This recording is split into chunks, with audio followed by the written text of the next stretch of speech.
જીવનની અંદર એક વખત એક મહાપુરુષને એક વડીલ પૂછવામાં આવ્યું કે લેખની અંદર મેઘ મારી શકાય ખરા?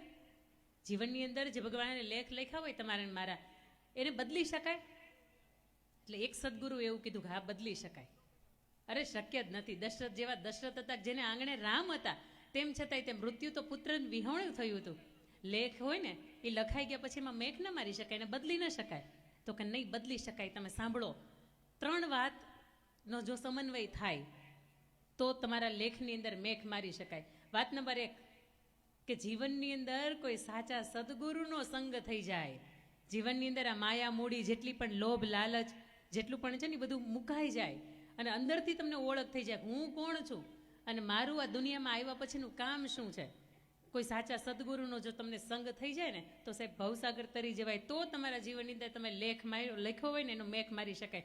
વાલ્યો લૂંટારો હતો સાહેબ, આખી જિંદગી એને ચોરી કરવાનું કામ કર્યું હોત. એક જો સાચા સદગુરુનો સંગ થયો અને એને પૂછ્યું કે હું કામ એને ચોરી કરે છે, તો કે મારા ઘર પરિવારના લોકો છે ને, એનું ભરણ પોષણ કરવું છે એટલા માટે. તો કે તું જે ચોરી કરે છે ને, તો તું પાપના ગળામાં બંધા છો. એક વખત તારી ઘરના જે પણ વ્યક્તિઓ તું ચોરી કરીને જે કંઈ પણ વસ્તુ લાવે ને, તારા ઘરના જે લોકો છે ને, એને એક વખત તો પૂછતો ખરા કે મારા પાપની અંદર તમે ભાગીદાર બનશો? એના ઘરની અંદર એને પૂછ્યું, એના સંતાનોને, એના વડીલોને, એના પત્નીને, એને બધાને પૂછ્યું કે હું જે ચોરી કરીને અન્ન લાવું છું, કે જે રૂપિયા પૈસા લાવું છું, અને એમાંથી તમે બધા ખાવ પીવો છો, તો એમાં જે કંઈ પણ પાપ મળે તો એને તમે ભાગીદાર બનશો? એટલે ઘરના દરેક વ્યક્તિ એવું કીધું કે નહીં, એ તો તમે લાવો છો, તમે ભાગીદાર એમાં બનો, અમે કોઈ ભાગીદાર ન બનીએ. અને ત્યારે વાલિયા લૂંટારાને એમ થાય કે આખી જિંદગી લૂંટભાટ કરવી અને આખી જિંદગી આવી રીતે કાપવી નહીં કરતાં બેટર છે કે સંતનું સાનિધ્ય પકડી લઈ, સંતના ચરણ પકડી લઈ, અને એમાંથી તમને મને વાલ્મીકી મળે ને, એમાંથી આપણને રામાયણ મળે. સાહેબ, જો જીવનની અંદર એક મહાપુરુષનો સંગ થઈ જાય, કોઈ સાચા પુરુષનો સંગ થઈ જાય અને કોઈ સદગુરુનો સંગ થઈ જાય ને, તો જીવનની અંદર લેખ લખ્યા હોય ને, એમાં મેઘ મારી શકાય. બીજી વાત, માતા પિતાની આતરડી તમે અંતરથી ઠારો ને સાહેબ, માતા પિતા ખાટલે પડ્યા હોય અને તમે એની અંતર મનથી, પૂરા તન મન ને ધનથી તમે એની સેવા કરો અને જો એના આશીર્વાદ સાહેબ લાગી જાય ને, તો જીવનની અંદર લેખ લખ્યા હોય ને, એમાં મેઘ મારી શકાય. અને ત્રીજી વાત કે સતત સંઘર્ષ.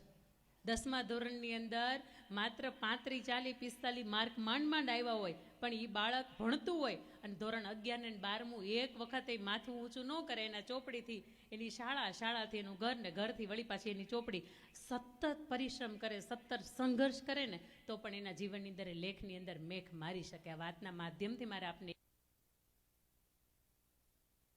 રાખજો, એક કોઈ સાચા સદગુરુનું શરણ પકડી લેજો કે જીવનના બેડો પાર તમને ઉતારી દે. બીજી વાત કે સતત સંઘર્ષમય થજો. અને ત્રીજું કે હૃદયથી મા બાપ તમને મને આશીર્વાદ આપવા માટે મજબૂર થઈ જાય ને સાહેબ, એવી એની સેવા કરજો. જીવનની અંદર આ 3 વાત હશે ને, તો ચોક્કસ આ જીવન તરી જવાશે. બીજી વાત કે તમને મને એમ થાય કે માતાજીને આપણે લાવતા હતા, દાદાને આપણે લાવતા હતા, મૂર્તિઓને આપણે લાવતા હતા, એટલા માટે આ ડીજે વાગતું હતું, એટલા માટે આ વરઘોડો આપણો હતો, જે શોભાયાત્રાનો જે લાઈવ ડીજેનો સરસ મજાનો એ તમે કાર્યક્રમ રાખ્યો હતો, એટલા માટે સુંદર લાગતો હતો?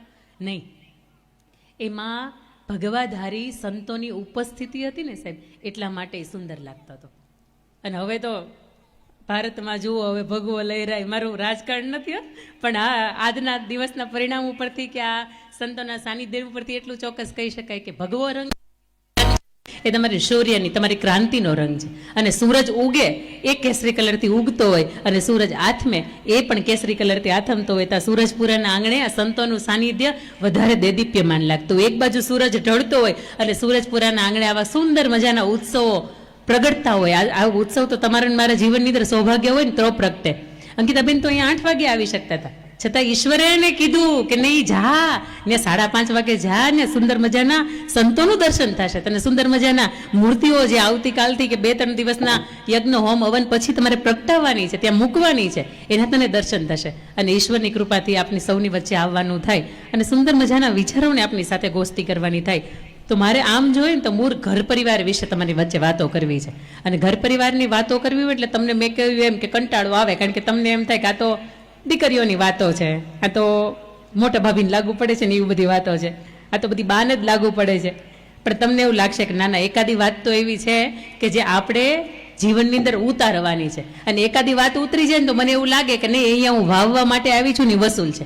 કારણ કે ઈશ્વરના દરબારની અંદર તમે 5 દાણા વાવો ને તો એ તમને 50 કરીને આપે છે.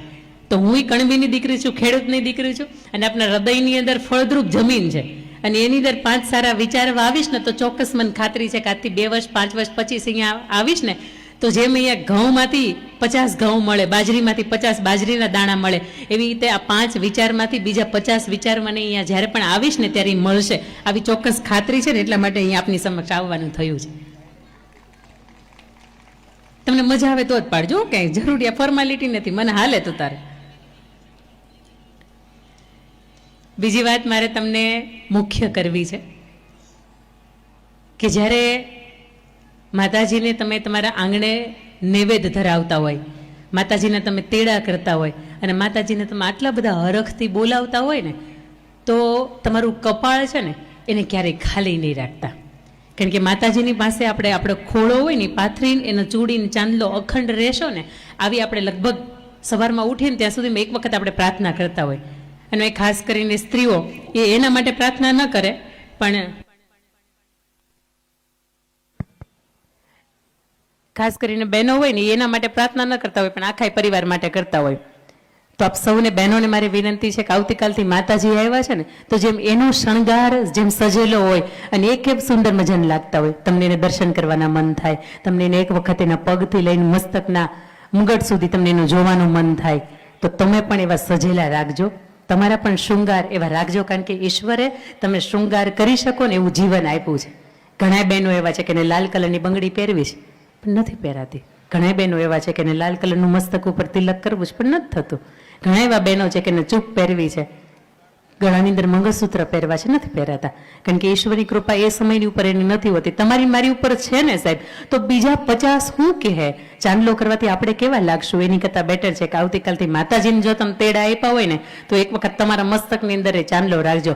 આ જીવન જ્યાં સુધી જીવો ને ત્યાં સુધી તમારા સુહાગની રક્ષા કરવીની માતાજીના હાથની અંદર હોય છે.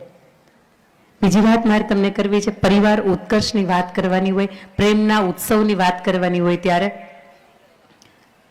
આખો પરિવાર અહીંયા ઉપસ્થિત છે. બાળકોને રમવા દેજો, એ મને ડિસ્ટર્બ નથી કરતા, કારણ કે આ છે ને દેવના દીધેલા હોય અને કેટલી માનતાઓ પછી આવ્યા હોય, અને આવ્યા હોય ને પછી કોઈનું માનતાય ન હોય, એટલે એ જેવી રીતે જેની સ્થિતિમાં હોય એવી રોવે તો રોવા દેજો, તમે તમારી જગ્યાએ મૂકતા નહીં.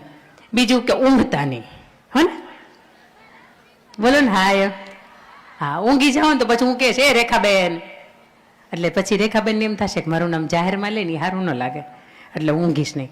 એમ જો કે ઊંઘ નહીં આવવા દઉં, મારી કોઈ એવી વાત નથી, કારણ કે વક્તામાં બક્તામાં સાહેબ ફેર હોય. બક્તા એને કહેવાય કે એને 2 કલાક માઇક આપી દીધું હોય તો 2 કલાકમાં ગમે એ હાલે બાકા ઝીકી, અને વક્તા એને કહેવાય કે એની દરેક વાત છે ને તમારા હૃદય સુધી પહોંચતી હોય. મને નથી ખબર કે હું તમારા હૃદયની અંદર શું છાપ છોડીશ, પણ અહીંયા એટલું છે કે માતાજીના આશીર્વાદથી હું આપની વચ્ચે વક્તા સ્વરૂપે ઉપસ્થિત થઈ છું. પરિવારની અંદર જ્યાં તમે રહેતા હોય ને ત્યારે પરિવારની અંદર 5 વ્યક્તિઓ હોય, બા દાદા હોય, પતિ પત્ની હોય, મોટો ભાઈ હોય, કદાચ બેન હોય, સંતાનો હોય, અને ઈશ્વરની સારી કૃપા હોય તો ઘરની અંદર એક સેવા ચાકરી કરી શકે આવા કોઈ સવારથી સાંજ સુધીમાં કોઈ બેન અથવા તો કોઈ ભાઈ, આવું કોઈ વ્યક્તિ હોય. કોઈ ગામ હોય ને તો એની અંદર 5 વ્યક્તિ હોય, એક ખજાનચી હોય, એક પ્રમુખ પદ ઉપર એના પ્રમુખ સાહેબ કે સરપંચ સાહેબ જે કહેવાતા હોય, આજે અમને મળવા આવ્યા હતા, એક એવું હોય, એક આખા ગામને ભેગું કરી શકે ને એવું હોય, એક એવો વ્યક્તિ હોય કે એની પાસે આમ જોઈને તો બીજી કોઈ સત્તા ન હોય પણ એને મંચ આપી દે ને તો બધાને ભેગા કરીને પકડી રાખે. અને એકાદો માણસ એવો હોય કે ગામની બહારના જે પણ કોઈ રાજકીય કામો હોય ને બધા એના અંડરમાં થતા હોય. આવા સંસ્થાઓ હોય, કોઈ સંપ્રદાય હોય, કોઈ ગામ હોય ને તો એની અંદર 5 વ્યક્તિઓ હોય ને તો 5ને એમ થાય કે અમારામાંથી મોટું કોણ? સમજો, આ વાત બહુ સમજવા જેવી છે, ધ્યાન દઈને સમજો. આમાંથી મોટું કોણ? અમને 15 લાખ રૂપિયાનું દાન આપ્યું, એ દાતા મોટા? આખા ગામનું આ સંચાલન કરીને મારા સરપંચ સાહેબની સાથે આખી કમિટી ભેગી કરી, એ મોટા? આ સાંસ્કૃતિક કાર્યક્રમોના આ મહંતોના બોલાવવાના, લઈ આવવાના, એમની બધાની વ્યવસ્થા કરવાની, એ મોટા? જમણવાની વ્યવસ્થા કરી, એ મોટા? કે કાર્યક્રમની અંદર રાત દિવસ જે માણસે પાર્કિંગની અંદર ગાડીઓ વ્યવસ્થિત ગોઠવાવી છે, આ બધી વ્યવસ્થા કરી છે, આ મોટું કોણ? તમને મને સવાલ થાય. ઘરની અંદર એ 5 વ્યક્તિ રહેતા હોય ને તો આપણને સવાલ થાય ઘરની અંદર મોટું કોણ? અને અત્યારે લગભગ સાહેબ જોઈએ ને તો બધાને એ જ છે કે અમને મોટા કરો, અમને હબ આગળ કરો, એમ મોટું કોણ? એક વખત આ 5 આંગળીઓને ઝઘડો થાય. મોટું કોણ? સમજો, આ વાત બહુ સમજવા જેવી છે, બહુ મજાની છે. તમને સમજાશે કે 5 માંથી મોટું કોણ. અહીંયા વડીલોની પણ ઉપસ્થિતિ છે ને અહીંના વડીલ લગભગ 90, 92, 95 વર્ષના પણ અહીંયા બેઠા છે. એટલે ચોક્કસ એમની મર્યાદાને પણ ધ્યાનમાં રાખીશ અને એમના વિચારો એ પણ શું કહેવા માંગે છે આ વાતને પણ હું મારી વાતની અંદર વણી લઈશ. એક વખત 5 આંગળીઓનો ઝઘડો થાય. મોટું કોણ? ઘરની અંદર 5 વ્યક્તિને ઝઘડો થાય ને તો ઘરની અંદર એ 5 વ્યક્તિ ભેગા થાય અને વડીલોની પાસે જાય. બોલો હા કે ના? હા. કે બા તમે હવે સોલ્યુશન કરો, દાદા તમે હવે સોલ્યુશન કરો, મોટા ભાઈ હવે તમે સોલ્યુશન કરો કે આમાંથી હવે સાચું કોણ છે ને ખોટું કોણ છે, કોણ સાચું ને કોણ ખોટું. 5 આંગળીઓને ઝઘડો થાય ને એટલે 5 આંગળીઓના વડીલ એટલે હથેળી 5 આંગળીઓ ભેગી થાય અને હથેળીની પાસે જાય ને હથેળીને પૂછે અમે મોટા છીએ, અમારી પાસે બધાની પાસે સત્તા છે, મોટું કોણ? હવે તમે મને કહો.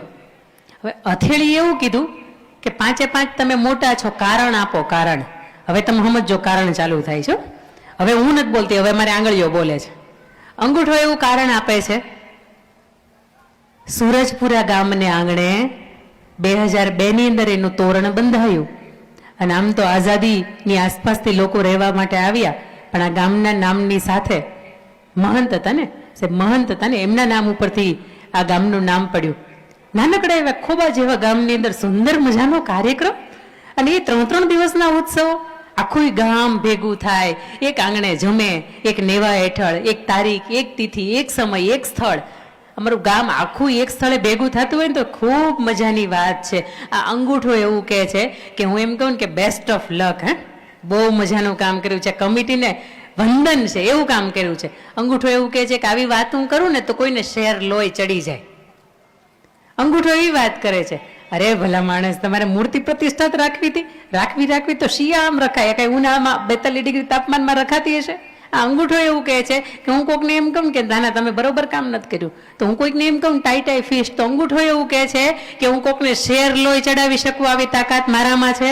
હું કોઈકને આમ કરી આમ કહું ને એટલે એ માણસને અંદરથી મૂરઝાઈ જવાનું મન થાય. અને અંગૂઠો ત્રીજી વાત કરે છે કે ઓલા બ્લુ કલરનું સ્ટેમ્પ પેપર હોય ને એની અંદર ખાલી હું આમ કરીને આમ હાથ ફેરવી નાખું ને ત્યાં માલિકોના નામ બદલી નાખું દસ્તાવેજની અંદર.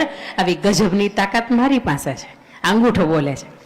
એટલે બાજુવાળી આંગળી તો જો સમજો આ પુરુષ પ્રધાન દેશ છે, પણ મોદી સાહેબ એવું કહે છે કે નહીં અમારે 33% તો બહેનો અમારે જોઈએ તેમ ચાલે જ તે. એટલે આ અંગૂઠો બોલ્યો, અંગૂઠો કેવો એટલે એ પુરુષ કહેવાય. એટલે બાજુવાળી આંગળી તરત એમ કીધું ક્યારનો બોલે છે, અંકિતા બેને ચાલુ કર્યું એમ જેમ તું હવે બનતા મારો વારો આવવા દે, મારો વારો. હવે આ આંગળી છે ને એ બોલે છે. અંગૂઠાએ શું કીધું તું? કોકને શેર લોહી ચડાવી શકવાની તાકાત મારી પાસે છે, કોકનું શેર લોહી બાળી શકવાની પણ તાકાત મારી પાસે છે, અને દસ્તાવેજની અંદર માલિકોના નામ બદલી નાખવાની પણ ગજબની તાકાત મારી પાસે છે. બાજુવાળી આંગળીએ શું કીધું ખબર છે? 5 વર્ષે મતદાન આવે, તું માલિક બદલી શકે, હું દેશનો રાજા બદલી નાખું. આવી ગજબની તાકાત તો કે મારી પાસે છે. આંગળી સાચી હતી, આંગળીની વાતે સાચી હતી. તમે ગયા હતા ને બધે મતદાન કરવા ગયા હતા ને? હા. પછી એમ ન કે ના કઈ ખાડા છે ને ટેકરા છે ને ઓલા છે ને. મતદાન ન કરવા જવું હોય ને એને કઈ પ્રશ્ન નહીં કરવાનો. મતદાન કરવા જવું હોય ને એને જ કહેવાનું, કારણ કે તમારી પાસે અધિકાર છે કે યોગ્ય માણસ યોગ્ય સીટને તમારે સોંપવાનો. આંગળી એવું કહે છે કે દેશનો રાજા બદલી નાખવાની ગજબની તાકાત મારી પાસે છે. ત્રીજી આંગળી ઊભી થઈ. ત્રીજી આંગળીએ કીધું સાઈઝ જો, સાઈઝ જો, આમ તું જો પેલા મોટું કોણ છે. પણ એને ખબર નથી ને આપણા ગુજરાતીમાં કહેવત છે મોટા એટલા બોલો. હા હવે તમે બોલો છો એટલે કેમેરા વાળા રેકોર્ડિંગ કરતા હોય તો વાંધો નહીં. હવે મને એમ કઈ વાત બીક ન લાગે, કારણ કે હું તો અધૂરું વાક્ય બોલીશ, પૂરું તેને તમે કર્યું છે. મોટા એટલા, હા હવે હું બોલું છું, હાલો ખોટા. એટલા માટે સાહેબ નામ, દામ અને કામ આ ત્રણેયથી મોટા હોય ને એવા બહુ ઓછા હોય. નામથી ઘણા મોટા હોય, એ મંચ ઉપર આવે તમને એમ કહેશે કે હું તમારો છું, તમે મારા છો. અડધી રાતે કામ પડે ત્યારે ફોન કરજો, અને પછી તમે એને ફોન કરો ને તેનો નંબર કંપની વાળા એવું કહેતા 6 મહિના પહેલા બંધ થઈ ગયો છે. ઘણા કામના એને મોટા હોય, ઘણા એમ કે ભાઈ તારું કામ લઈને આવજે ને અડધી રાતે આવજે ને, તમે ધોળા દિવસા સૂર્ય મધ્યાહને હોય ને તમે ત્યારે જાઓ ને તોય તમને એમ કે ભાઈ તું કોણ છો, એને કેવું પડે કે તું બે સુરતપુરા ના જ છીએ, ઓળખ ઓળખ ઓલી દિશામાં હું રહું છું એમ હોય ઘણા ઘરની અંદર. પણ આ ગામ એટલું ભાગ્યશાળી છે સાહેબ કે આ ગામની અંદર દરેક માણસ, હું તો અહીં 5:30 વાગ્યાની, હું તો 5 મિનિટ પર માણસને મળું ને તો પારખી જાઉં કે આ માણસ કેટલામાં છે એમ.